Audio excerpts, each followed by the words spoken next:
Hello, Brandon. Hi. I am so excited to have this conversation with you today because you and I recently just met. We just connected on Instagram, and you told me that you sell jewelry. So I said, oh my gosh, that's all I need to know. So let's go ahead and start with you introducing yourself and letting us know who you are, what you do. Yeah, so hi, I'm Brandon. My business name is Heartland Picker. I've been reselling stuff in general since I was about age 9. I'm 21 Wow. right now. So I've been doing this for quite a few years. From age 9 to about age 11, I started selling Lego. I was really heavily into Lego, and you could see maybe some things behind me that are Lego related. And I still sell Lego a lot, but about in 2012-ish, 2013, Lego kind of had a stock market crash a little bit. And so I decided, well, I need to find another thing to sell because Lego wasn't selling at the time. So I decided to get into antiques and jewelry and just hit it off from there. So ever since about 2014, I've been selling antiques and jewelry and all sorts of good stuff. That is so amazing. I have to say, you are the youngest jewelry reseller I have met so far. Mm. And I have met probably hundreds, maybe even thousands of jewelry resellers, but you're the youngest one. Oh yeah. No, I think I do a lot of selling on Whatnot, so I think on the Mhm. jewelry category, I'm probably the youngest to sell under the jewelry category. Ah, okay, okay. So I guess we'll start with the jewelry then, because how did you like even think to do jewelry? Because I think of because I have a son who's 16.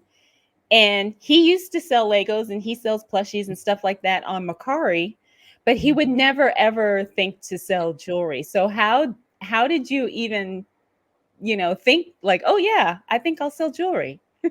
Well, yeah, I mean, the big part of it is probably my mom. She's been reselling ever since she was a little kid, and so her main thing is also Oh, okay. jewelry, and so we've been selling jewelry. I've kind of made a bigger collection of jewelry than her as of right now, but no, it's been really fun, and I like just finding all the unique pieces and getting to find them good homes. Yeah, so let's talk about then your knowledge and your education then about jewelry, because obviously being around your mom since you Mhm. were young, you probably picked up some things like as it relates to recognizing maybe certain metals or certain designers or certain brands. So what was it like growing up being I guess exposed to jewelry that when you were Yeah, so young? yeah, it was quite interesting. It was like a history lesson all over again. You got to learn, Oh, I I did a bet. lot of self-teaching. I went on the internet and looked at a bunch of different jewelry companies and started searching up, just different brands like that. And actually in 8th grade, I want to say it was, I actually did a presentation in my school on jewelry companies. And I taught other students, what these companies are and how they're important to the fashion industry. Oh, wow, that is so cool. So what were some of the companies that you talked about, if you can remember? Yeah, I talked about Eisenberg, Weiss, Coro, Trifari, Monet. I talked about mm, So a lot of the vintage brands. a lot of the vintage brands. Yeah, Schiaparelli was one. Yeah. Oh yeah, I love all of those brands. Oh yeah. That's fantastic. Love you. Yeah, I wish I would have learned about those brands when I was that age, Mhm. because I mean, there's just so much to learn. And I say this all the time, that the more you learn, the more you realize how much you don't know, Oh right? yeah. You Oh yeah. know, I was and it's overwhelming sometimes. Oh yeah, yeah. I was doing a Whatnot show, and I'm from the Midwest. I live in Iowa, and we don't get high-end jewelry here hardly ever. And so when I did have two Fendi pieces, I didn't know what Fendi was. And so on one of my Whatnot shows, I might have sold a couple Fendi pieces a little too cheap, but that's what you get for, not doing your research on it. Well, we all have done that. We all have sold something cheaper than we should have, maybe even more than once. So Yeah. I don't think you have anything to worry about, because everybody I know has done it. at least one time, maybe several times, and who knows, we might even continue to do that because, sometimes you get to a point where you find a piece and you think you already kind of know what it is, or you kind of already have an idea, so you just go ahead and list it, or you just go ahead and run it, and then you realize, darn, I think I should have taken my time with that one. Mm-hmm. Oh yeah. All right, so then you talked about sourcing, and that you don't really have a lot of, I guess, high end pieces or places to source where you live. So, how do you find your jewelry inventory for reselling? Yeah, well, the internet is my friend. Especially being out kind of living in the middle of nowhere. It's one of those things that like the closest town to go to a thrift store from us is like 20 or 25 minutes. So it's a little bit of a drive, but I love online. Even though Iowa's not like really the best internet here, I still can get, stuff on Goodwill and various sites that I really like shopping from and find good stuff. Yeah, because I do a lot of sourcing online as well, especially with online like estate auctions or estate sales. Because here in Las Vegas, we have a lot of thrift stores, but they don't really sell a lot of jewelry. And then the jewelry they do have is way overpriced if Yeah. it's something that I would even buy, because sometimes the jewelry is not good quality stuff, you Mm. know? Yeah. So, all right. So then you said you source a lot online. Mhm. So, how do you know? Like, because I try to figure this out too, because I also do live shows. I do Whatnot, I do Poshmark, and then I recently just started selling on district.net. I don't know if you're familiar with it, Heard of it. Yeah. but, but, like, do you only sell in live shows, or do you do like some on eBay, maybe some on Whatnot, whatever? Like, like, what does your business kind of look like as it relates to the platforms that you use? Yeah, so the layout of my business, I mainly use Whatnot for the most part. I also do live shows on YouTube. I Oh, I okay.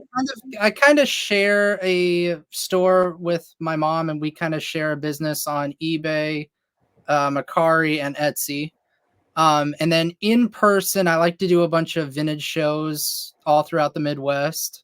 And I like to just go out and meet a bunch of people and, give them some good jewelry to buy. And then I also have a couple booths in a couple different antique shops in Iowa here. So kind of Oh, all, okay. yeah. Yeah, so you're kind of all over the place, kind of Hmm. like me. Because I do the same thing. I have some listings on eBay, although I don't actively list. And then I do live shows, like I said. And then I was in an antique mall, and I recently just moved out just because it's getting kind of slow, and it was just one more thing I had to manage, and it was taking way more work than I had anticipated. Hmm. But you said you do like a lot of the shows, like in-person shows. I guess, like, are they like craft fairs or something like that, or? I mainly do more antique shows and vintage clothing markets. I dabble Oh, in a that's little right. bit of That's right. vintage clothing, but mainly I sell jewelry at those shows, and I like to pick the vintage clothing shows that like there's not a lot of jewelry, so people can come to me to find an accessory for the piece they just bought. That's really smart. That's really smart. So, what type of advice would you give someone who maybe is your age or younger, who wants to sell jewelry or vintage items, whatever? Mhm. Like, what would you tell them getting started? Like, what would be your best advice? Oh boy. Um, I would say getting started would be just watching your expenses. Because I know when I first started this, I thought, oh, this is a good deal. This is a good deal. This is a good deal. And then Hmm. I realized after I purchased something that, like, oh, well, that just went down in price. So maybe I shouldn't have bought that. So I would say do some research on some items before you would purchase them. Make sure it's a good deal. And also, especially in the Midwest, I don't know, other places maybe have a different gender gap, but here, especially in Iowa, there's hardly any young resellers. I mean, I think the youngest person I met here that actually resells is like 29. So there's like a big age gap because most of my friends here, and it's sad to say, but most of my friends here are between like 40 and 80. And that do all the reselling, and I go to auctions with them and stuff like that. But it would be nice to like connect with more people that are around my age that have been doing this for a while and love reselling and collecting not only just jewelry but antiques in particular. Yeah, you're right about that because most of the resellers I know are around my age. I don't, like I said, you're the youngest I've ever met. And that's what's so fascinating because I think when people think of reselling, they think it's something people do when they're retired or as a side hustle or something, right? Hmm. I'm actually kind of doing this as a full time right now while I'm in college because ever since I've been doing this business from about 9 years old, I've been saving up money and so far going to college debt free. So I'm super excited about that. Well, congratulations. That's You. amazing Yeah. because when I went to school, it was not debt free. I'll tell you that much. You're really smart. No, So, what are your plans then? Because I know you're going to school, but what are your plans as it relates to reselling? Do you see yourself doing this like forever? I I mean, not right away, but I would love to see myself having my own little antique shop. Um, I live in a little small hometown that doesn't have any shopping venues. I mean, the only thing you can really shop at is like a gas station and a restaurant, and that's pretty much all we have for shopping. And so I kind of want to have a little store here because there's, I think, I want to say there's like 1,400 or 1,600 people in our town with no shopping places. I mean, that's 1,000 at least people that I could persuade to come in and check out the store and maybe make some revenue, not only for me but for also the city. Yeah, and you would be serving those people too, because if there's not a lot of options, you'd be giving them some variety, maybe some, access to things that they would not normally be able to find in your area, that they'd have to go maybe to a big mall or something like that. Yeah. So, oh, that's beautiful. That's a beautiful vision. That's a beautiful plan. I think that's a very well thought out plan too. Hmm. All right, so let's talk about what a day in the life of Brandon looks like when you wake up. What do you do as it relates to business, work, reselling? Like take me through a typical day. Yeah. So I guess we'll talk about the college years. I'll usually, wake up, I'll do my classwork and whatever, but on the weekends, I'll wake up and I'll either look at Facebook Marketplace or Craigslist for garage sales, estate sales, whatever. If there's no good garage sales or estate sales to go to, I'll usually wind up going to some in-person auction down the road or whatever. Because here in Mm. Iowa, it was actually during COVID, kind of when everything shut down, a lot of auction companies here went online and started going on high bid and proxy bid. I mean, which is Yes, okay, but I kind of missed, the in-person kind of aspect of that because I want I to agree. stuff I want to bid on, but I don't want to pay the buyer's premium for this website. So a little bit after COVID, then the auction companies here started to go back to in person, and it was just nice to go to an auction and see people that you haven't seen in many, many months because of COVID and you're stuck in the house. But yeah, no, going to day in the life, it's a lot of just sourcing and then listing and selling on Whatnot and trying to find time to organize this room because it's a mess. Yeah, that's kind of the day in the life.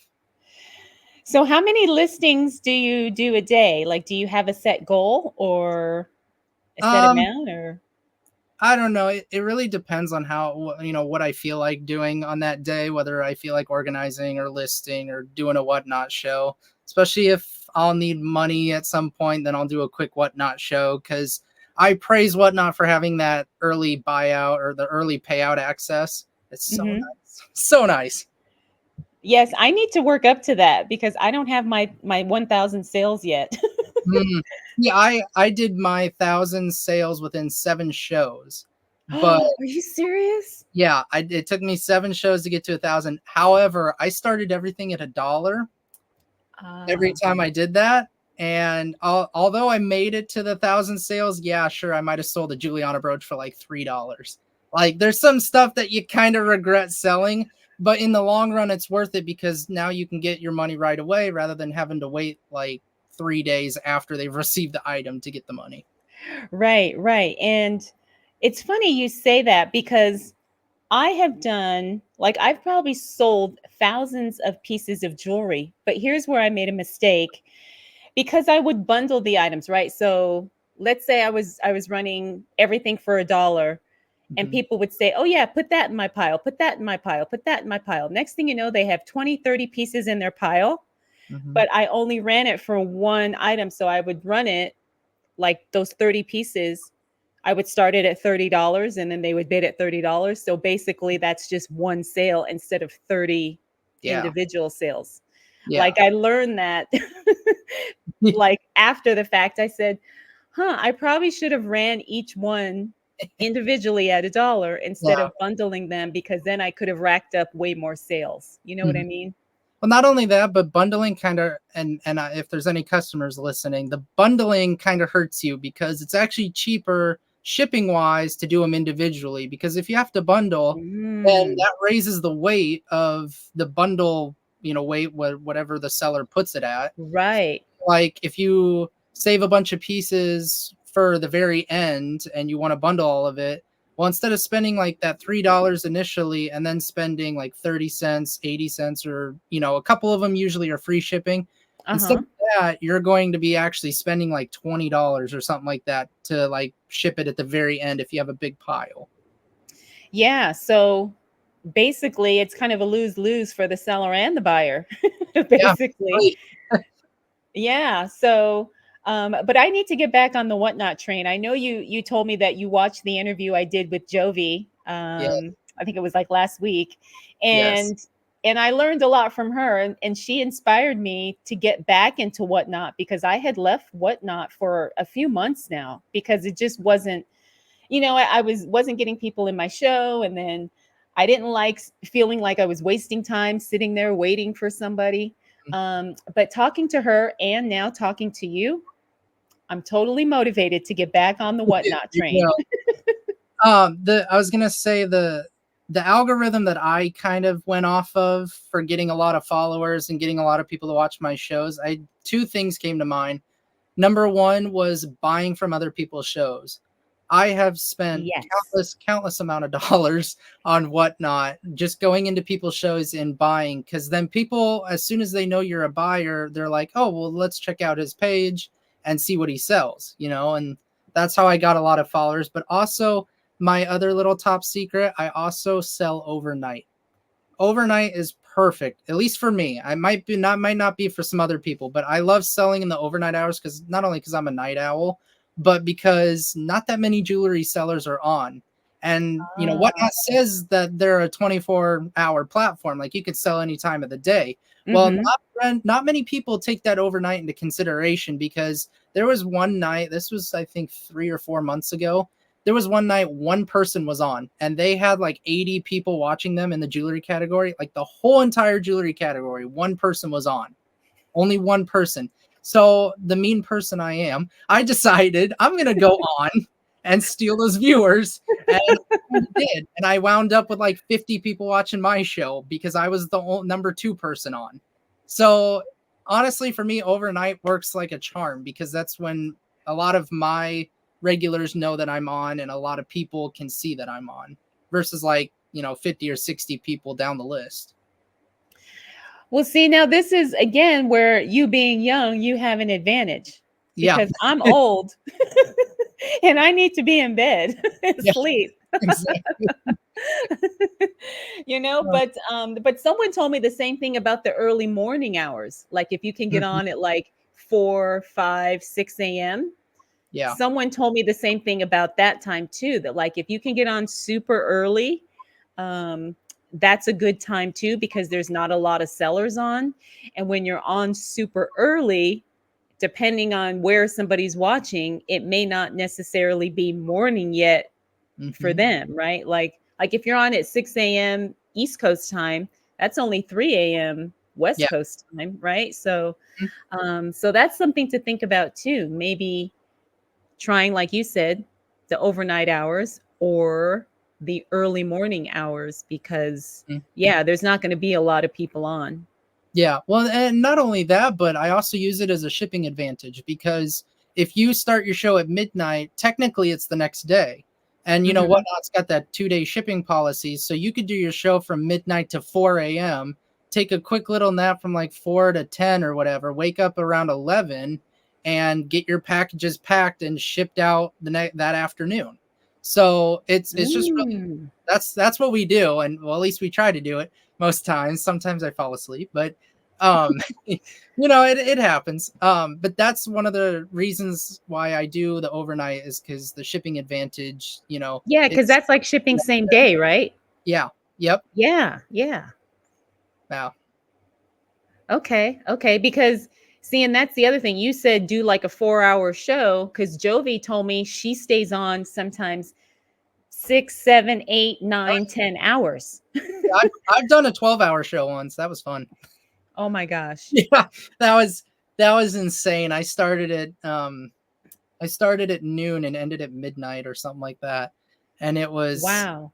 it was a long show, but I had a good steady amount of people throughout the whole 12 hours. I mean, not I only think maybe 3 people stayed with me the whole 12 hours. But people would just come and go. Yeah, did you see that girl? She set the record. She had done a whatnot. I think she was raising money for charity or something. I can't remember her name, but she stayed on whatnot for 24 hours straight, and she was selling the whole time. I mean, obviously she probably took breaks and went to the bathroom, whatever, but she Yeah. stayed on whatnot for a whole 24 hours, and she set a record for longest stream or something. She might have even gone longer than 24 hours, but I was just so impressed because I think, me staying on for an hour, I think I'm doing good, but all of Mhm. you guys are telling me that I'm not even close to doing good if I'm only on for an hour. Most of my shows are between like 3 and 8 hours, so it just depends how long and how many viewers I can keep a hold. But So what do you do then? Well, you probably don't have any dead time now, but like, cause sometimes I'll just sit in there and there's nobody in my show for maybe 20 minutes, a half hour, and I just kind of sit and I sort jewelry, because nobody's in there. So what yeah. do you do when it's kind of like dead, or if you don't have anybody in your show? Well, that used to be a problem. Yeah, I know you don't have it now. Yeah, the very first couple shows, when I first started, yeah, it was pretty dead. And what I would do is I would just talk to myself, like because I do that. I was just starting, so I was like, okay, let's get the hang of this. Let's just start talking, and if someone happens to come in, they're gonna be like, "What the heck is this guy doing?" Like he's just talking to himself. There's nobody in his chat. No, I mean, basically it was just staying on there until people came. That's all I did. Okay. All right. So Yeah. now I've got to rethink my whole strategy. See, because that's why I went to Poshmark, right? Because Poshmark, I didn't have to worry about waiting for someone to come in my show. Now, when I do a Poshmark live, almost every time there's people waiting before I even turn the camera on. Yeah. Because you can see how many people are on. Mhm. So when I do Poshmark, I don't have to wait for somebody to come into my show. There's people either already waiting before I start, or they like as soon as I start, then people start trickling in, and next thing you know, you've got a bunch of people there. So, but Yeah. that's one of the reasons why I kind of left Whatnot, because I wasn't getting anybody in my shows. Yeah. Well, I mean, I have some controversial viewpoints about whatnot, but that's probably for another episode. Well, share whatever you feel comfortable with, because I might have the same opinions. The only thing that I'll say this, the only thing I really dislike about whatnot, if I had to dislike something, is they have way too many sellers. I think they've Oh yeah. accepted way more than they can hold, and they need to get more buyers. Because I feel like most of the time it's just us sellers buying from each other. You Mm-hmm. know, whether it's for our collection or whether it's to resell off of each other. Majority, it's just I see people that are buying to just resell. And what I mean, which, you know, other customers out there could do that, come into the app and use it as their sourcing platform. But I just want more customers that will want the items to wear, you know. And that's kind of the main, because I would like a business model where there would be only a select amount of sellers that can apply for Whatnot and get into Whatnot, and then each seller has a time slot, kind of like a raid train, you know, like where people will, you know, get this hour to this hour and this hour to this hour. If it would Right. be like that as a whole jewelry community, that is what I think would make the jewelry uh, category much more successful, is if each seller had their own little hour. Now I know for bigger, you know, for bigger Whatnot sellers, it would probably hurt their business, because I know there's sellers on that are literally on every day for like 3 hours a day. Every day. They won't miss a day. They'll go on for 3 hours a day, and that's their full-time income. Well, you know, small businesses like me, you know, I I don't mind if I would just have an hour time slot a day. That'd be fine with me. Yeah, because then your buyers would know where, when and where to find you, right? Like Mhm. they would say, oh, okay, Brandon's on it too, or whatever. Um, that's when I'm going to go on because I know I like his stuff. I know I like what he sells, whatever. And Yeah, so it would help with buyer loyalty as well. yeah, and I'll admit, I kind of like having multiple shows on at once, because your competitors are at this show and you're at this show, because you have, you know, you see stuff at this show that you want, but your competitors are over here. I have a whole kind of system. It's upstairs, but I kind of have like a whole computer, iPad, phone, and I kind of just go multiple shows, and I keep track of like this show's over here, this show's over here, and I just watch multiple shows, because there's multiple things I want in people's shows, but I don't have. You can't watch multiple shows with one device. You gotta have multiple. Mm-hmm. Mm-hmm. Yeah. So, you say the same thing that I hear a lot, especially in the Facebook groups. I don't know if you're in any of the Whatnot seller Facebook groups, but they all say the same thing, that there's just way too many sellers and there's not enough buyers. And a lot of people, because even when I talk to people in just my regular everyday life, none of them have heard of Whatnot. Like they've heard of eBay and Poshmark, but Mhm. there's still a lot of people that don't know that Whatnot even exists.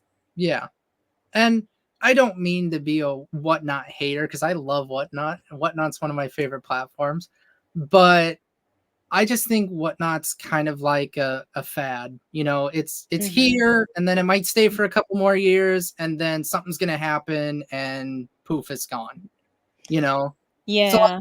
I take every Whatnot show to my best advantage, because you never know when the platform could go in bankrupt or whatever, and they're forced to shut down or something like that. Like if you know, because it's pretty easy to get refunds on stuff, especially when you have descriptive pictures. But if someone abuses that to their power, that could lose Whatnot a lot of money. Yeah. Yeah, that's true.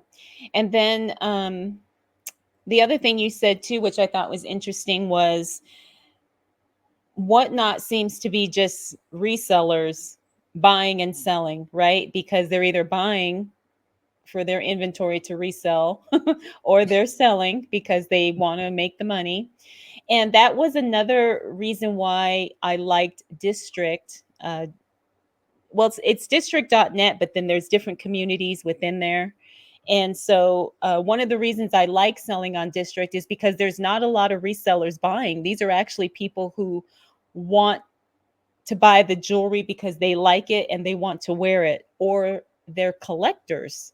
Yeah, It's not like they're looking to resell. yeah, So that's really nice because then they don't haggle as much, and they're not it's not they're not trying to get the lowest absolute price possible. yeah. So yeah, I agree with you. I think Whatnot is pretty much just a reseller community on there. Hmm. Oh yeah, for sure. But now I do buy and sell on Whatnot, right? Because I've bought inventory on there, Same here. Yep. and then I've resold that same inventory on Whatnot. That's the thing I don't do though. I don't buy stuff I buy on Whatnot. I sell it either in my antique booths or on a different site because I don't want the people who I bought it from to know how much I'm going to sell it for. Because then they're going to start upcharging their prices, and I don't want. Yeah. Yeah, well, you're probably smarter than me because I've done it. I didn't have any problems. Nobody said anything. I don't think the seller like came in my show and saw me selling it. At least if they did, they didn't say anything. Yeah, I'm But the I've done that. the people I buy from. I'm good friends with them, so they'll come into my show. So I got to be Oh, careful. yeah. Yeah, I've done the same thing on eBay too.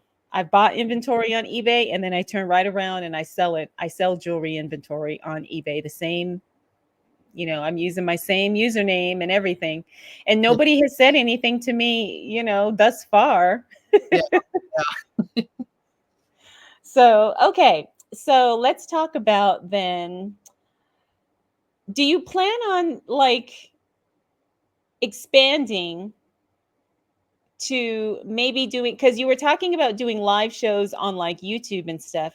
Do you mhm. plan on expanding, maybe doing like your own like website or maybe your own thing where so you're not actually reliant on any of these external platforms? Yeah. So, kind of. In Iowa here to run an online auction, you need an auction license. And luckily, Yeah. community college here has an online auction course that you can take. And so I'll probably do that in a year or two, hopefully. And then I know the software company that Salvation Army uses for their online auctions. Hmm. And so I will probably purchase their software and then I can run my own auction site since I'll have the certificate and everything for it. Okay, that'll be exciting Oh yeah. because I want to do like what you said earlier. You said you do live shows on YouTube, right? Yep. So tell me like how that works for you and tell me like how you set it up and how you do it. Yeah, so I'll basically just go live. I used to use StreamYard in my computer for it, but now that Mhm. YouTube has kind of updated its terms on live shows, you can actually go live from your phone, which is nice. So I like to go live from my phone and I'll just be, let's see if I can find something here. Um let's say I'll just be showing a piece of jewelry, on the phone and I'll hold it out in front of me and just show this and be like, okay, this is a Trafar, no, this is Napier necklace. And, I'll say all the dimensions, whatever it is. And then I'll say the buy it now price is $10.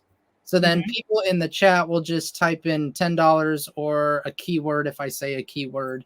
And then I will put that on their bill. And then when the show's over, I will send them all PayPal invoices.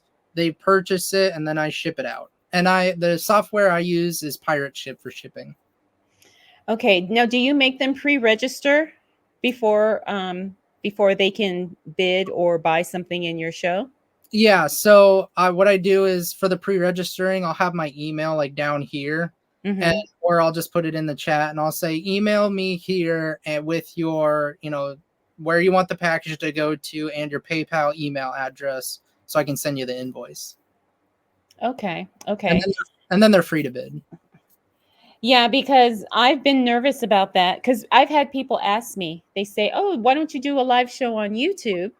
Mhm. And I've always been nervous about it just because I've never done it before, but I'm sure it's not any that much more difficult than doing a live show on Whatnot or something. But Oh I yeah. just always worry about people not paying. And I think that's what makes me nervous about it. Like, what if someone says, "Yeah, I want that for $10 or I want that for 15 or whatever." And Mhm. you send them the invoice and then they don't pay. Yeah, luckily I haven't had to worry about that because my buyers are always loyal and they'll pay within 48 hours, which is really nice. I did have one. It is a sad story. I sent out this lady's invoice and like 2.5 weeks went by and I wasn't getting a payment. And I was like, well, what's going on with her? Well, I get an email message from another one of my YouTube viewers saying that she passed away. And Oh, yeah, and I was like, oh, well, that's really sad. yeah. And then I'm like, well, okay, what am I gonna do with this jewelry? Also, sorry, I'm so sorry she passed away, but like, I've got this invoice sitting here. So then I haven't even, because she was one of my loyal customers, and I haven't even touched the invoice. It's still down the hall. I haven't even touched it. After something like that happens, it's hard to even take the items out of the box. But Yeah, I'm sorry to hear that. yeah. Oh, that's sad. I mean, it's Miss not you. funny, but that's just sad, that's just really sad. Yeah. I've never had anything like that happen, at least not yet anyway, Yeah. Yeah. but oh, okay. Okay. Now I was going to ask you something and I forgot what it was because I'm thinking about the lady. Yeah. But okay, let's talk about packing and shipping your jewelry out. Now, do you have any tips or tricks or techniques as it relates to how you do that? Because I try to keep it real simple, Mhm. with bubble wrap and bubble mailers. I only use boxes if I have to, like for higher end pieces or real delicate pieces. So, what are some of your techniques as it relates to shipping and packing jewelry? Yeah, so usually what happens in packing, we will put the jewelry item in a bag, whether, it's a little jewelry bag or a sandwich bag, whatever it may be. And then we'll wrap that bag up, tape it. We'll put that bag in a jewelry box, tape that box up, wrap it in bubble wrap, tape that up, and then put it in a bubble mailer. So we pack our packages, and I say we because Miss Ivy and we do it. Miss Ivy, who's my mom, should probably be listening to this podcast. Um, Hi, Mom. Hi, Mom. But yeah, we pack our items really, really good and haven't had any problems with shipping hardly ever. So a lot of our And customers like that. do you get insurance and stuff on your? I mean, if it doesn't automatically come with it, do you pay for the additional insurance? If it goes over a certain amount, like if someone paid like 300 or something for an item, then yeah, we would Yeah. definitely do insurance on it. Okay. Okay. All right. So let's talk about I know you were telling me about your room and how you're working on constantly organizing it, but tell me, how do you store and organize your jewelry pieces? Like, because I know for me, at one point, I had like 3,000 jewelry items listed in my store. But surprisingly, it wasn't difficult to organize it because I keep everything individually bagged and with the SKU number on it.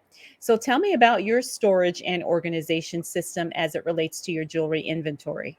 Yeah, well, I'll take you on a little tour because this is where it gets interesting. So, I I like to find the craziest pieces at estate sales and garage sales um, when it comes to storage. So, like, Uh-huh. I recently went to a church sale, and this the light might be a little bad, but I recently went to a church sale and picked up a donut case, you know, Really? from like a bakery, right? But it holds jewelry in these trays very, very well. Okay, so for those of you who are listening to the audio version of this, Brandon is showing me a donut case that he uses to store and organize his jewelry inventory. Yep, Right, kind of like Brandon? yes, kind of like what you find at a bakery. And then I also That's brilliant. on the back shelves here, these are actually DVD shelves, but I turned them into like jewelry, like a jewelry oasis kind of shelf.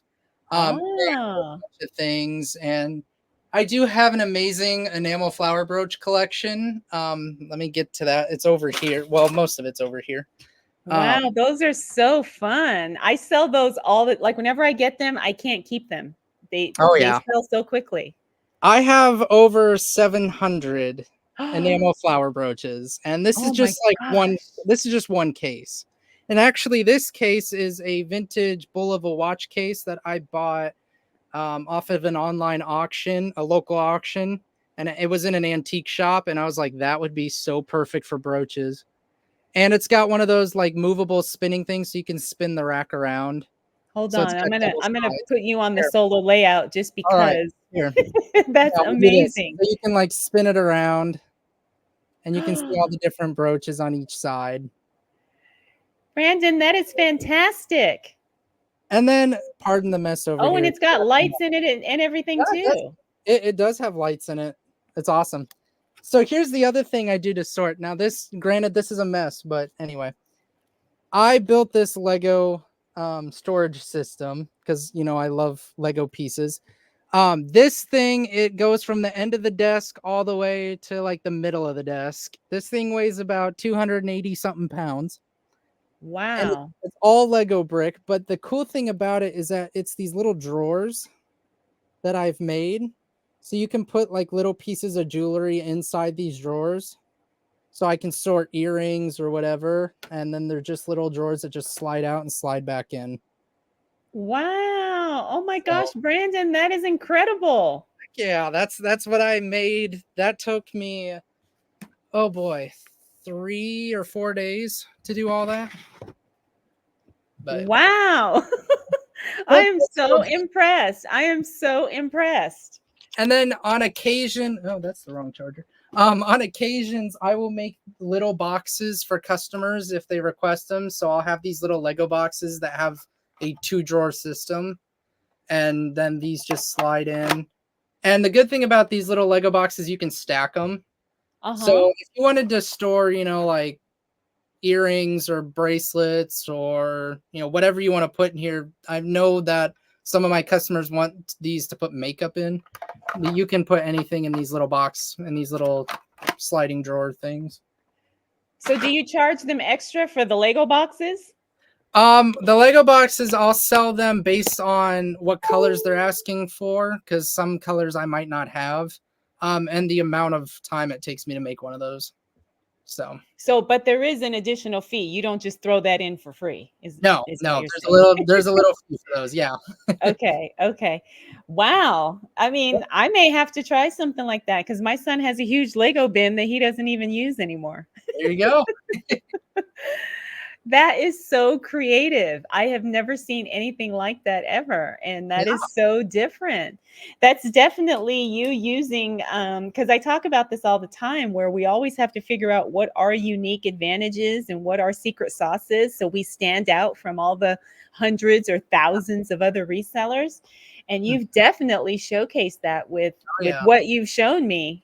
Yeah. And especially, That Lego idea, I was sitting on about 200 pounds of earrings and I had no way to store them. And so I was like, okay, let's make a drawer system, because I had all these loose pieces of Lego sitting around. And I was like, let's create something with this. And I created those boxes. So, yeah. that is so amazing. And just think, if you opened up your own store, right? Let's say you had jewelry on one side, Legos on the other side, then all the moms could come in and shop, and then the kids could be on the Lego side, Oh, and then so the moms could be on the jewelry side.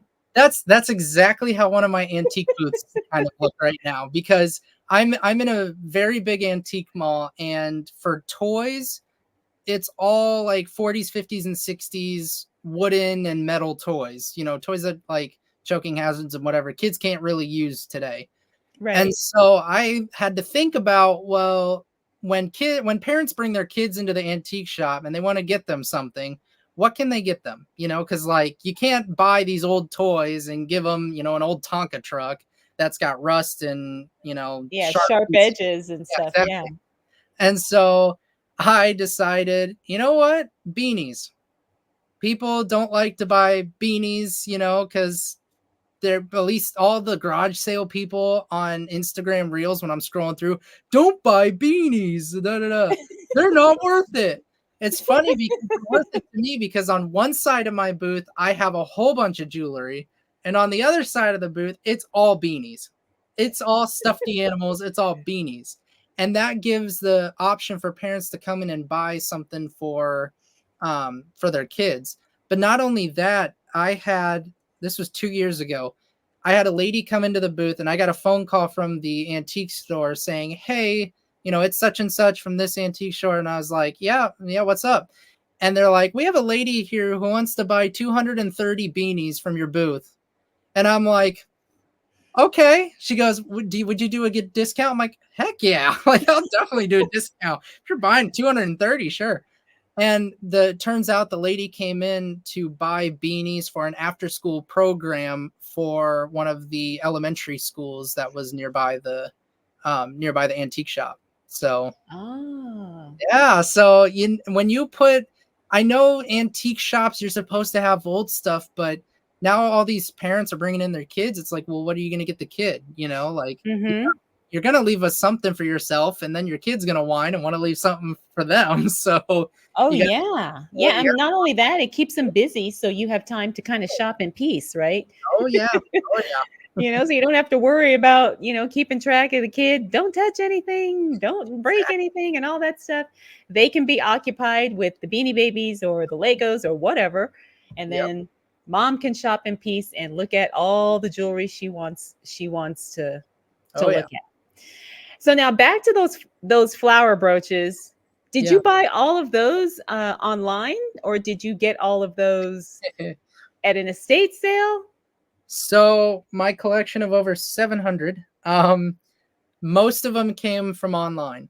However, I think I got probably about 300 of them came locally, just from going to auctions and family and friends buying them and getting them for me and things like that. But most of them came from online.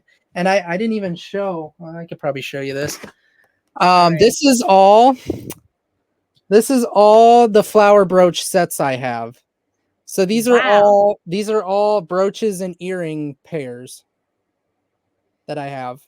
That is spectacular. I keep it in this little glass case, and this is actually the case I do my whatnot shows on top of. So I'll put like a little blanket or something over this, and then I'll do my whatnot shows from it. Oh, Yeah, wow. That is so cool, Brandon. I love that. right. Because see, I come across those flower brooches, not all the time, but Mhm. here and there.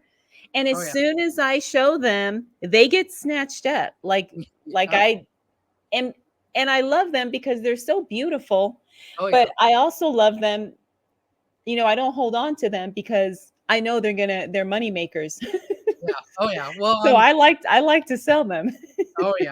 On whatnot, there's a lot of competition for the enamel flowers, and a lot of people like to message me about enamel flowers if they have a question like, oh, I have this one, what do you think it's worth, or stuff like that. And a lot of people will tag me in shows that have enamel flower brooches in them, and Uh-huh. I will, most likely I go into the show. If it's somebody I know, then I'll say hi, and if I know they're too pricey, then I'll probably leave. But if it's a person I've never seen before and they have enamel flowers, I'll probably buy some. So I always try to look for ones that are not duplicates, though, because I have way too many to keep track of, and I don't want duplicates. However, if I do have duplicates, I will sell them. Now, do you have all of them like listed for sale, or that's literally just your personal collection? So that's personal collection. Yep. Wow. Yep. Okay. I built that collection since I was about 11. So Wow. Well, see, now if I find some, I'll there you probably go. reach out to you. There you go. I'll say, "Hey, Brandon, do you have these? Do you Here have I have these?" this one. I can't wait to have my own antique shop because I just want to do like a flower power room and just have one room with Yes. flowers all over the wall. Because I think it'd be really cool. Yes. Yes, because now looking at all of yours, I think about some of the ones I've sold over the years, and I had some gorgeous, fun, like neon ones that now I wish I would have kept because I haven't seen neon ones since then. Oh yeah. And yeah, like now I think back, oh wow, I wish I would have kept those. Yeah. But I sold them for a good price. I sold them for like $30 each Mm, because the person who bought them, she said the same thing. She's like, I've never seen neon ones. I said, mhm. I know. And so, I can show you one. Let me go grab it really quick from this case. Never, okay. I've never seen this one. I got this at a antique show, and tried to look this one online. Never seen it. I've never seen that either. Never ever seen this one, and it's so big. It's about the size of my hand. It's like 3.5 inches. It's huge. And it's neon pink, yeah? That's what it looks Neon like. pink. Yeah.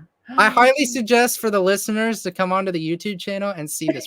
Yeah, yeah, you have to see Have the to see. video of this episode It's a crazy. because Brandon's collection is insane. Oh I'm over here drooling with envy. there you go. Oh man. Oh man, that is fantastic. I mean, Yes. I'm so in awe. You can have a whole museum with all the stuff Oh you've yeah. got. Oh yeah, definitely. Wow. Okay. So, getting back on track as it relates I'm sure. There you go. to a reselling business. Mhm. So, what are your I guess because you've already talked about kind of advice and tips and tricks on getting started, but you've been doing this a while. And so you obviously have a passion for it. But what do you think it really takes to sustain a profitable jewelry reselling business from your own experience? Oh, consistency, I Yeah, would say. Definitely you gotta if you want to do this full time, you have to make it full time. Uh, right. I would say, because not only consistency, but also the connections you build up. Because I know now a bunch of people. I've met a bunch of people locally and even through apps, like Whatnot and whatever, and different customers that I can go to and they can purchase my stuff. And you know, I just like to call them my regulars. And once you have those regulars, then you can hit the business and hit the ground running. So I would say the biggest thing though is the consistency and just getting the strength and courage to do this every day and wake up and because I get to wake up and stare at those flowers every day. That's what Oh does me yeah. That's not a bad gig at all. exactly. So do you have a set budget then, like when you're outsourcing, like do you have a set budget like okay, I'm only going to spend this amount to buy inventory this week, or is it just like hey, if I find it and it works for my business or what I'm looking for, I'm going to buy it and you don't really worry about budgeting or limits or anything? Yeah, so I do not have a credit card right now. And I think that's mainly the reason why I can go free willy nilly and not worry about a budget because I know how much is in my account. And Mhm. because I do have a debit card and I know how much is in my account and I know how much I'm willing to spend for some collections or pieces or whatever. Um, but as soon as I buy something, I just got to know in the back of my head, like, okay, I need to get in the next couple of days, I need to get on Whatnot and I need to make this much to recoup what I just bought from this. So I, Right. I do like going freely about not having to worry about spending so much per item, but I also have an eBay in my head. Like certain pieces of jewelry, exactly know how much they go for, and if I see the price, I'll either take it or I'll leave it or I'll counter someone for it. Okay. All right. Well, and then see now I don't know what your you know financial obligations are, so if you don't have to worry about like a rent or car payment and all that stuff and all of your income could be used to build your business, that's fantastic. That's what will really help you get that much further ahead that much quicker too. Well, I mean, I always have to worry about insurance, car payments, all that stuff, Yeah, and but probably your phone and and, whatnot. co- and college payments, but um, I just think that especially with credit cards, I kind of I kind of feel negative towards them because you're Yeah. basically given a card with imaginary money, but if you don't pay it back within a certain amount of days, then you rack up all the interest. And it's like, why are we giving people the opportunity to spend whatever they want and dig themselves a hole? It's better to just, I think people should just have debit cards because then you know how much you can spend. And if it runs out, you're done. You can't, until you can make more money, you can't spend that much. Right, right. That's very smart. That's very, very smart, Mhm. because I think that's what happens too is a lot of people they buy stuff on credit and they say, "Oh, I'll sell it and I'll make it all back." And maybe they don't sell it as quickly as they need to. So I think you're very smart, and I think you're very strategic to have those parameters in place for yourself, because a lot of people don't. Yeah.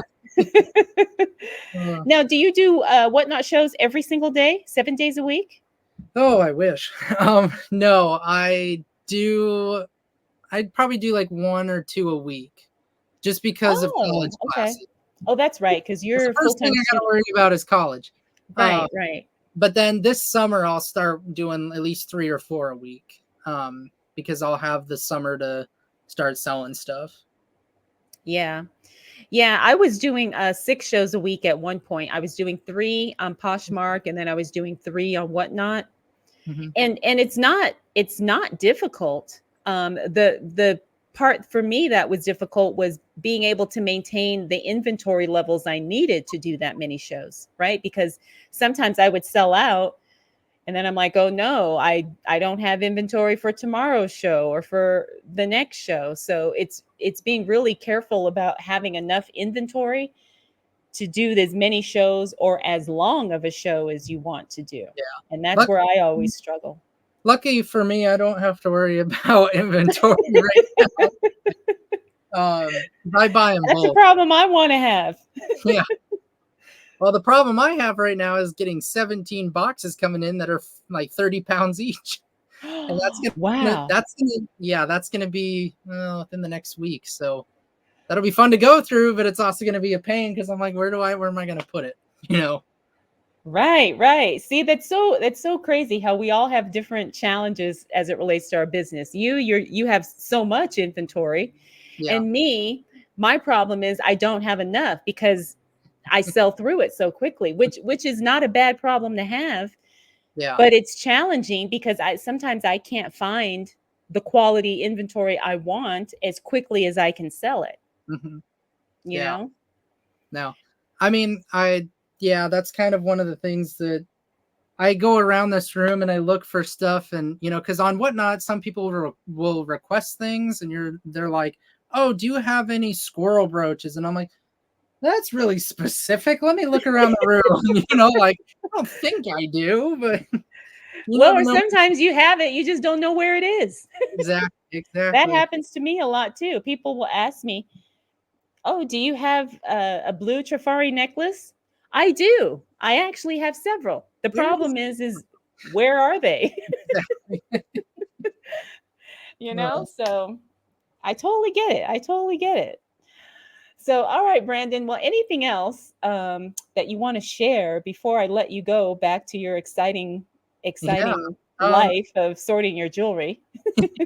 well, I mean, I've got plenty of stories of going to estate sales and auctions and different scenarios that happened. I think the best thing that I've ever gonna go to an auction for, it was a massive Disney auction, and there was Disney stuff everywhere in this auction, table after table after table. And I only wound up getting a flat of Disney pins. That's the only thing I purchased there because everything was so expensive. Mm. But the auction, I later found out afterwards that the lady's estate, that lady was the assistant to the Walt Disney. Really? Yep. And there was tons of Disney stuff. There was a few signed Disney things. There's a lot of lithographs, a lot of toys new in box, just everything. But there was so many Disney collectors there, I couldn't hardly touch any of the prices because I everyone wanted bet. everything. But And this was an in-person auction you went this to? was an in-person auction, which also had phone Oh. bids. So a few of them won the bids over the phone, but this was an in-person one, yeah. And it was there in Iowa? Yep, it was here in Iowa. Wow, you would think that would be somewhere like in Orlando or You even think so, right? Yeah. or California or something with Disneyland, but to have it in Iowa, that's It, crazy. it surprised me too. I was like, wait, this lady really worked for Disney? Yep. And I was like, oh, well, there you go. Well, maybe she was from Iowa, and so maybe when she retired, she moved back home and took all the stuff with her or something. It's possible, yeah. Wow, crazy, crazy. But yeah. All right. Well, here's what we're gonna do, Brandon. I'll have to do a part two with you Oh, because Oh yeah. You're just so fascinating. Well, I appreciate it. I got plenty of stories to tell. Yes, yes. Maybe in a few months, or we'll check back in with you in the summer, and then you can let me know how things are going There you for go. you. See, I only have one more week. No, this coming week is finals week, so I just got my finals, and then summer break starts. Oh yeah, see, so then you're going to have tons of time, you're going to be doing tons of shows, you're going to be dealing with tons of inventory, and I would love to check in with you again in a Oh little while. yeah, would love it. Awesome. Well, thank you so very much, Brandon. I'm just I mean, you just really surprised me. I was not expecting to learn as much as I did. And then to see your amazing setup and your storage and all of the other stuff we talked about. But I just want to thank you so much for coming on and sharing with us. Yeah, well, I appreciate you having me on. Well, it won't be the last time. I'll tell you That that. is true. All right, Brandon. Well, thank you again. And if you guys are interested in following Brandon, I will have his Instagram linked in the description and in the show notes. And I will also link his Whatnot information so you guys can check out one of his shows and anything else, anything else Brandon wants me to share. I will have a link for it for all of you. There you go. All right, Brandon. Thanks again. Appreciate it.